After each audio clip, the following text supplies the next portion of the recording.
प्रत्यक्ष कर।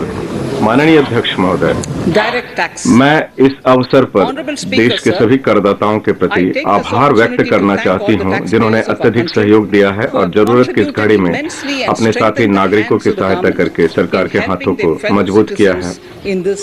महोदय, मैंने एक महाभारत से उद्धरण लिया है। मैं चाहूंगी कि जो भाषण है उसको अधिक समय दिया जाए, लेकिन उसका जो भावार्थ है वो है कि राजा को किसी भी सरकार की ढिलाई न करते हुए और धर्म के अनुरूप करों का संग्रहण करने के साथ साथ राजधर्म के अनुसार शासन करके लोगों के योग्य क्षेम कल्याण के लिए अवश्य व्यवस्थाएं करनी चाहिए। ये महाभारत में शांति पर्व अध्याय 72 श्लोक 11 है। अपने प्राचीन ग्रंथों से ज्ञान एवं मार्गदर्शन प्राप्त करते हुए हमने प्रगति के पथ पर चलना जारी रखा है।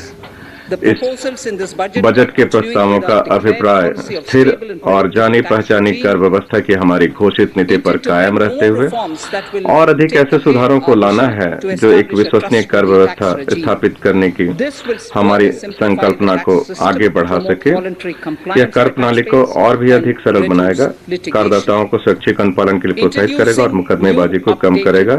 नई अद्यतनीकृत विवरणी का चलन शुरू करना।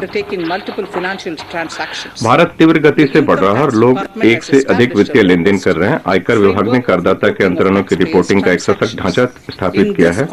इस संदर्भ में कुछ करदाताओं को यह महसूस हो सकता है कि उन्होंने कर अदायगी के लिए अपनी आमदनी का ठीक आकलन करने में चूक या गलतियां की हैं। ऐसी गलतियों को सुधारने का मौका देने के लिए मैं अतिरिक्त कर की अदायगी करके अद्यतन विवरणी दाखिल करने के लिए करदाताओं को अनुमति देने के एक नए प्रावधान का प्रस्ताव कर रहे हैं। यह अद्यतन विवरणी संगत निर्धारण वर्ष के अंत से 2 वर्षों के भीतर दाखिल की जा सकती है।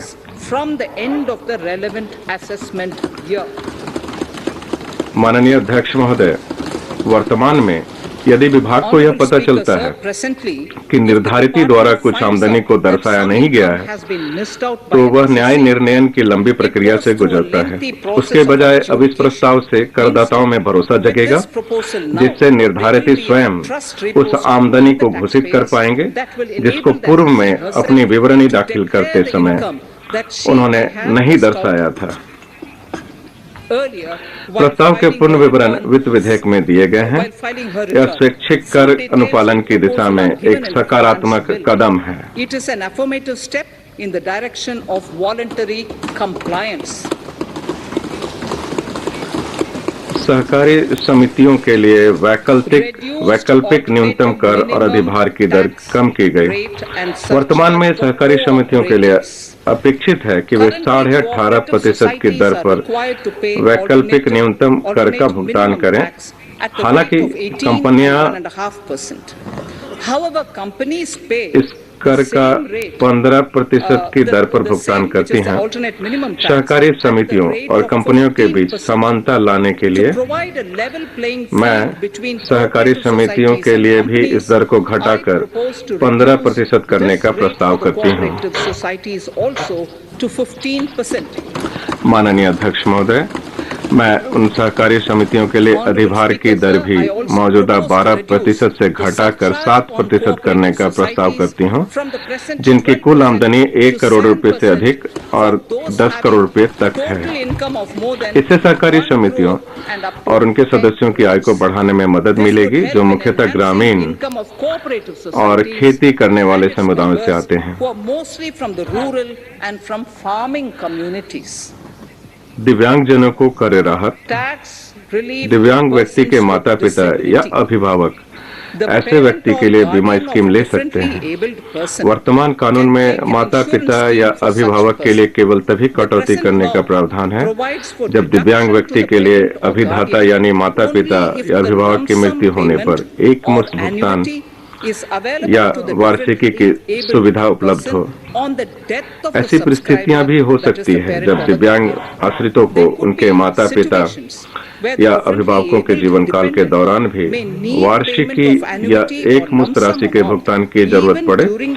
मैं इसलिए माता पिता अभिभावकों के जीवन काल के दौरान भी, यानी माता पिता या अभिभावकों के 60 वर्ष की आयु प्राप्त करने पर वार्षिकी और एकमुश्त राशि की अदायगी की अनुमति देने का प्रस्ताव करती हूँ।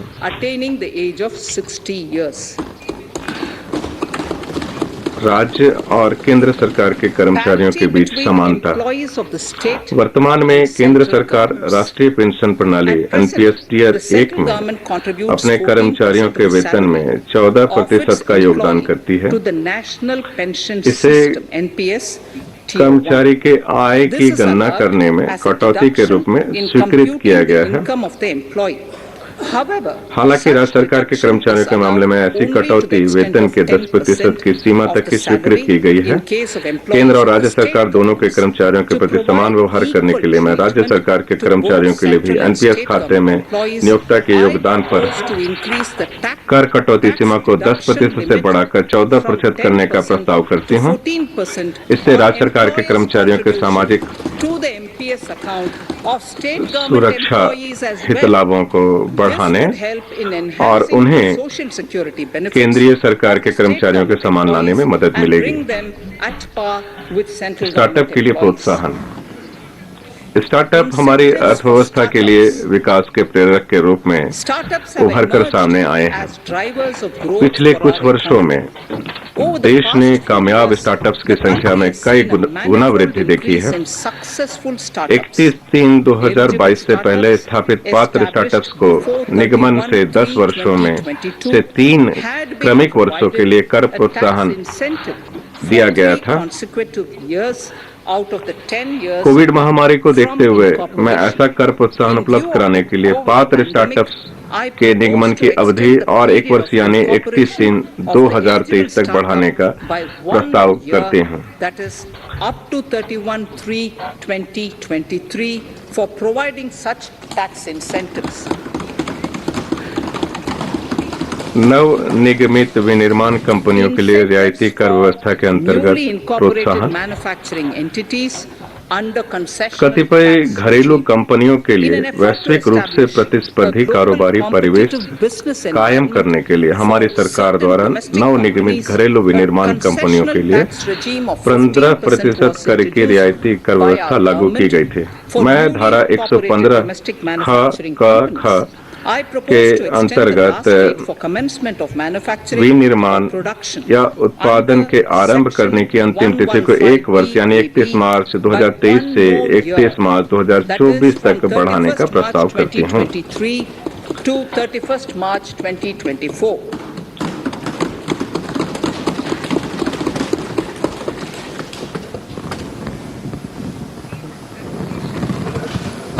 इंडिया टीवी हर वक्त हर जगह डाउनलोड करने के लिए सर्च करें India TV news Google play store या ऐप स्टोर पर।